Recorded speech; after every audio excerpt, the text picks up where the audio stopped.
E aí você, meu amigo, minha amiga, tudo certo? Professor Bruno, e nós vamos continuar nosso curso Licitações e Contratos, nova lei de licitações e contratos. Gente, continuando aqui a falar sobre a parte de julgamento, tá? Aí pode acontecer uma situação, gente, no caso concreto, na licitação, de ocorrer um empate. Como assim um empate, professor? Ora, a gente estava conversando na aula passada agora de, por exemplo, uma obra. Uma obra está sendo aí licitada e o valor dessa obra, da aula passada, era um valor orçado, por exemplo, de R$1 milhão. R$1 milhão, valor orçado. E aí eu tive a empresa Alfa. A empresa Alfa ofereceu uma proposta de R$900 mil. E a empresa Beta também ofereceu uma proposta de R$900 mil. O que é que aconteceu aqui? Um empate. Aqui vamos considerar que elas não estão dentro daquela margem de preferência que nós vimos. Lembra que nós vimos a margem de preferência, que é aquela que se enquadrasse dentro daquele percentual iria ganhar a licitação? Aqui não. Aqui estamos falando de um mero empate, tá? De um mero empate. O que é que vai acontecer aqui? Aqui vai acontecer o seguinte, vamos lá. Empatou, né? Houve um empate aqui, as duas apresentaram a mesma proposta. Beleza, professor, mas agora o que é que vai acontecer? Aqui vai acontecer o seguinte, a lei, ela prevê, galera, critérios de desempate. Esses critérios são critérios sucessivos, nós vamos conversar sobre isso, e devem ser observados pelo gestor público no caso concreto. Quais são os critérios? Aqui previsto no artigo 60. O artigo 60 prevê quais são esses critérios. Então, primeiro ele vai dizer assim, olha, a disputa final. Isso aqui é uma... Esses critérios todos, na verdade, aqui são novidades. Tá? A lei de licitações, gente, a 8666, ela previa 4 critérios de desempate apenas. Aqui não.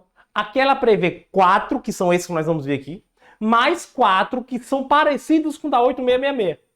Então tem vários critérios de desempate que nós vamos conversar sobre eles. Esse primeiro critério é o da disputa final. Aqui já há uma grande chance de o empate se resolver. Já há uma grande chance. Professor, por quê? Ora, porque na disputa final, gente, eles vão reapresentar propostas. Eles vão apresentar novas propostas. Então, no caso aqui, a empresa Alfa e a empresa Beta, eles apresentaram 900 mil, aí eles vão pegar suas propostas novamente, pensar dentro do prazo estabelecido pela administração e preparar a nova proposta. Só os dois. Não é todo mundo não, é somente quem empatou. Então vai ser uma disputa final, em hipótese que os licitantes empatados poderão apresentar nova proposta em ato contínuo à classificação. Então eles vão apresentar uma nova proposta para ver se o desempate acaba.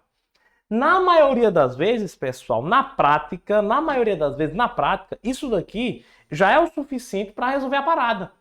Porque, ora, gente, é uma disputa final. É muita coincidência se aqui existiu um novo empate, não é não? É uma muita coincidência. Muita coincidência. Então aqui, eles vão reapresentar essa proposta. Se essa proposta seguiu a regra do sigilo das propostas, se for um modo de disputa fechado, é muito difícil isso aqui acontecer um empate novamente, né? Muito difícil. Mas enfim. Ah, professor. Então, gente, na prática, esse primeiro inciso já vai resolver a maioria das situações. Mas vamos supor que a coincidência é muito grande e isso aqui continua empatado. Beleza. Acontece o que agora? Vamos para o segundo ponto. Avaliação do desempenho contratual prévio. Aqui, gente, vão ser avaliados os vínculos anteriores dessas empresas. Espera aí, a empresa Alfa, ela já foi contratada pela administração? A empresa Beta já foi contratada? Qual foi o desempenho delas? Qual foi o desempenho de cada um? Ela fez tudo direitinho? Praticou algum tipo de ilegalidade ou não? Foi tudo certinho? Então, tudo isso vai ser avaliado. Ela fala que, preferencialmente, deverão ser utilizados registros cadastrais para efeito de ateste de cumprimento das obrigações. Esse inciso 2, ele vem sendo criticado pela doutrina, pelos estudiosos. Por quê? Eu até concordo de certo ponto com essa crítica. Por quê, gente? Aqui, essa avaliação, ela pode prejudicar a isonomia. Por isso, se discute sobre a constitucionalidade desse inciso. Porque, prestem atenção, nesse caso, desempenho de avaliação de desempenho contratual prévio, nós vamos estar, querendo ou não, privilegiando empresas que já foram contratadas. Vamos supor que a empresa alfa já foi contratada anteriormente, a empresa beta nunca foi. Quando chegar nesse ponto, eu vou estar privilegiando a empresa alfa, que já foi contratada. Ficou claro? Então, existe uma certa crítica à constitucionalidade desse inciso 2 do artigo 60, porque isso poderia afetar, prejudicar a isonomia. De qualquer modo, gente, a administração pública, no edital, para evitar qualquer tipo de discussão, ela deve, de maneira muito objetiva, descrever como vai ser feita essa avaliação do desempenho contratual prévio, por meio de critérios muito objetivos, tá certo? Para isso não afetar a isonomia. Terceiro critério, desenvolvimento pelo licitante de ações de equidade entre homens e mulheres no ambiente de trabalho. Isso daqui é uma prova. A empresa tem que provar, o licitante tem que provar que no ambiente de trabalho ele luta pela equidade, ele apoia a equidade de gênero. Você deve concordar comigo que isso é muito subjetivo. Como é que eu vou... O que são ações de equidade de gênero, professor? O que é uma ação de equidade de gênero? Isso pode ser o quê? Uma palestra? É uma política adotada na empresa? É o quê? Por isso que a lei fala assim, ó, conforme regulamento. Então vai ser editado um regulamento e esse regulamento, gente, ele vai prever o que a empresa deve fazer para atender esse critério aqui, para desenvolver essas ações de equidade de gênero, tá? Luta pelos direitos iguais de homens e mulheres no mercado de trabalho. Desenvolvimento pelo licitante de programa de integridade, conforme orientações do órgão de controle. Programa de integridade, gente, é um programa que visa aqui, visa desenvolver o compliance. Então esse inciso é para identificar justamente se a empresa, se o licitante, ele desenvolve ações de compliance no seu ambiente, nos seus processos internos. É justamente para saber se tem uma política de controle interno nessa empresa. Existe uma política de controle, de fiscalização interna na empresa para se evitar a prática de ilícitos, para se averiguar se foram praticados ilícitos e serem coibidos qualquer tipo de infrações. Então é isso aqui, desenvolvimento pelo licitante de programa de integridade, conforme orientações dos órgãos de controle. A lei não diz detalhes como deve ser desenvolvido esse programa de integridade, tá? Vai ser orientação de órgão de controle, TCU, Tribunal de Contas, Controladoria Geral, enfim, o órgão de controle devido. Então, esses 4 critérios aqui, gente, no artigo 60, são os primeiros critérios a serem observados. Total novidade isso aqui, tá? Total novidade. A lei não tinha isso daqui, não. A Lei 8666 não falava sobre esses critérios de modo algum. Aí nós temos outros critérios aqui, que são critérios mais parecidos com a 8666. Não são iguais, mas são parecidos. Continua o empate. Acontece o quê, professor? O empate continuou. E agora? Pronto, agora vamos desempatar. Vamos tentar desempatar ainda, né? Primeiro, a gente vai dar preferência aos bens produzidos ou prestados por empresa no Estado. Empresa do Estado. Professor, que Estado? Esse Estado é o Estado, gente, onde fica localizado a administração pública. Aí uma coisa muito interessante que eu observei, galera, é que aqui a lei diz assim, olha, esse Estado é aquele Estado onde localizar-se a administração pública, estadual ou distrital. Distrital ou municipal, na verdade. Distrital ou municipal. Então vamos lá. O Estado de Alagoas, está fazendo a licitação. Beleza. A empresa Alfa é uma empresa que tem sede no estado de Alagoas. A empresa Beta tem sede no estado de Pernambuco. Qual é a empresa que vai ganhar essa licitação? A empresa Alfa. Porque a empresa Alfa tem sede no estado de Alagoas, que é o estado que está fazendo a licitação. Perfeito. Ah, foi no Distrito Federal, a mesma coisa. Se é uma licitação feita pelo Distrito Federal, a preferência vai ser da empresa que tem sede, que tem funcionamento no Distrito Federal. Se as duas estiverem no Distrito Federal, professor, aí não desempata, vai para o próximo critério. Se nenhuma estiver no Distrito Federal, mesma coisa, não desempata, vai para o próximo critério. Aí nós temos aqui sobre o municipal. Sobre o municipal, a empresa não precisa ser do município, ela precisa ser do estado onde o município está localizado. Então vamos lá. O município de João Pessoa, aqui na Paraíba, minha casa, minha terra. O município de João Pessoa está fazendo uma licitação, beleza. Chegou nesse critério, quem vai ganhar? As empresas que têm sede não necessariamente no município de João Pessoa, mas sim no estado da Paraíba. A empresa que tiver sede no estado da Paraíba, ela vai ter preferência aqui. Vai ser a empresa contratada. Mesma coisa, se as duas tiverem sede no estado da Paraíba, aí, logicamente, o empate continua. Se nenhuma das duas tiver sede no estado da Paraíba, o empate continua, tá? Tem que ser apenas uma delas para ela desempatar nesse momento. Se continuar empate, gente, vamos para o segundo. Produzido ou prestado por empresa brasileira. Aqui é mais amplo. E perceba que nesse critério aqui, ó, ela não refere-se à União. Ela não se refere à União. E aí, a União?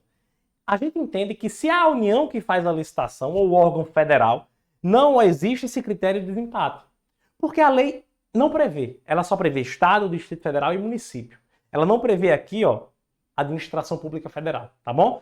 Então aqui, a União e os demais entes, eles estão enquadrados assim, agora sim, nesse próximo critério de desempate, que é aquele bem ou serviço produzido ou prestado por empresa brasileira. Próximo critério, produzido ou prestado por empresa que invista em pesquisa e desenvolvimento de tecnologia no país. Esses dois critérios, eles estavam presentes na 8666, só esses dois. Esse primeiro era diferente e o último era diferente. O primeiro era assim, produzido ou prestado por empresa no Brasil. Era mais amplo, no Brasil, aqui não é no estado. Tá? E no último, a 8666 dizia assim, produzido ou prestado por empresa que atende à legislação no que se refere à pessoa com deficiência, né, e reabilitado da Previdência Social. Então ela tinha esse atendimento à pessoa com deficiência. Aqui não. Aqui extinguiu e colocou o seguinte, ó, produzido ou prestado por empresas que comprovem a prática de mitigação nos termos da Lei 12.187. A Lei 12.187, gente, ela fala sobre a política nacional sobre mudança de clima.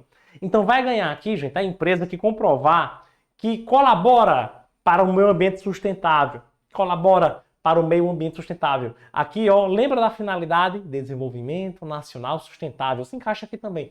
Então a empresa que comprovar que ela luta para a redução da emissão de gases na atmosfera, por exemplo, que ela luta pela reciclagem, que ela luta pela sustentabilidade, que ela luta pela não poluição, enfim, que ela luta para a redução da poluição ao meio ambiente. Tá certo? Beleza? Então aqui, gente, é isso. Nós tivemos quais são os critérios de desempate. É importante observar que esses critérios todos são critérios sucessivos. O que é que significa critérios sucessivos, professor? Critério sucessivo, gente, quer dizer que o administrador público, na prática, ele não pode escolher qual critério vai utilizar. Exemplo, aqui nós temos a previsão. Ó. Primeiro critério, disputa final. O segundo, avaliação de desempenho. O examinador, o gestor na prática, ele obrigatoriamente tem que seguir essa ordem. Então ele vai ter que, primeiro vai desempatar na disputa final. Depois desempata na avaliação do desempenho contratual prévio. Depois o desenvolvimento de ações de equidade. Ele não pode começar pelas ações de equidade para depois ir para a disputa final. Não. Então ele vai ter que, obrigatoriamente, gente, primeiro tem que ser esse. Se continuar empate, vai para o segundo. Continuou, terceiro. Continuou, quarto. Continuou, aí vai para os próximos critérios. Vai para este e este. Essa ordem é obrigatória, não pode ser desfeita. Tranquilo? Beleza? Vamos fazer uma questãozinha aqui sobre isso. Questão da FGV, concurso de promotor de justiça do Goiás. Diz assim, ó. Em dezembro de 21, o Ministério Público do Estado Ômega está realizando licitação para aquisição de determinados bens. Ocorre que, durante o processo licitatório, houve empate entre duas propostas. Utilizando sucessivamente os critérios previstos na nova lei, o Ministério Público tentou desempate por meio de disputa final, que de fato é o primeiro critério, né, gente? Mas os licitantes empatados não apresentaram nova proposta em ato contínuo à classificação. Então eles nem quiseram disputar. A administração não obedeceram o prazo, vamos para o segundo critério. Em seguida, tentou-se a avaliação do desempenho contratual prévio, que de fato é o segundo meio de desempate. Porém, manteve-se o empate. A pergunta é, Qual é o próximo critério? Qual o próximo critério que deve ser utilizado? Que deve ser utilizado aqui. A questão diz assim, ó. De acordo com a Lei 14.133, o próximo critério que deverá ser utilizado pelo MP para o desempate é. Então vamos lá. Primeiro foi disputa final. Depois o desempenho prévio de contratações. O terceiro critério, gente, previsto em lei que nós acabamos de ver, é a análise da equidade de gênero. Se a empresa ela contribui, colabora, desenvolve programas para equidade de gênero. Onde é que está isso? Na letra C. Na letra C. Opa! Na letra C. O desenvolvimento pelo licitante de ações de equidade entre homens e mulheres no ambiente de trabalho conforme regulamento. Os demais estão incorretos. Aqui ele fala, programa de integridade é o quarto critério. É o quarto critério. Pesquisa e tecnologia no país é o terceiro critério da segunda parte. Então eu vou chamar aqui de sétimo critério, tá? Porque tem 4 mais 4. Então aqui vai ser o sétimo critério. Sétimo critério. A priorização de sociedade empresária estabelecida no território do Estado. Território do Estado. Território do Estado, nós temos aqui, é o quinto critério, porque é o primeiro da segunda parte. A priorização da sociedade empresária comprova a prática de mitigação. A prática de mitigação é o último critério, gente. É o oitavo critério. Tá bom? Beleza? Então nós tivemos aqui o primeiro critério, ó, que foi a disputa final, não surtiu efeito. O segundo critério, análise do desempenho, não surtiu efeito. O gabarito é o terceiro critério, que é a letra C. Aí teríamos aqui a quarto, o quinto, o sexto não teve aqui. Não houve aqui o sexto. O sexto seria produzido por empresa brasileira. Não está aqui. Temos o sétimo, que é desenvolvimento de tecnologia no país. E o oitavo, prática de mitigação. Beleza? Show de bola? Gente, vamos concluir a nossa aula de hoje por aqui, tá certo? A gente vai encerrando. Não acabou esse capítulo ainda. Na próxima aula a gente vai conversar ainda sobre julgamento, tá certo? Forte abraço. Eu encontro você na próxima aula. Se tiver dúvida, você pode mandar sua dúvida aqui para mim, ó. @profbrunolira, lá no Instagram, que eu estarei te atendendo. Valeu, forte abraço, até mais.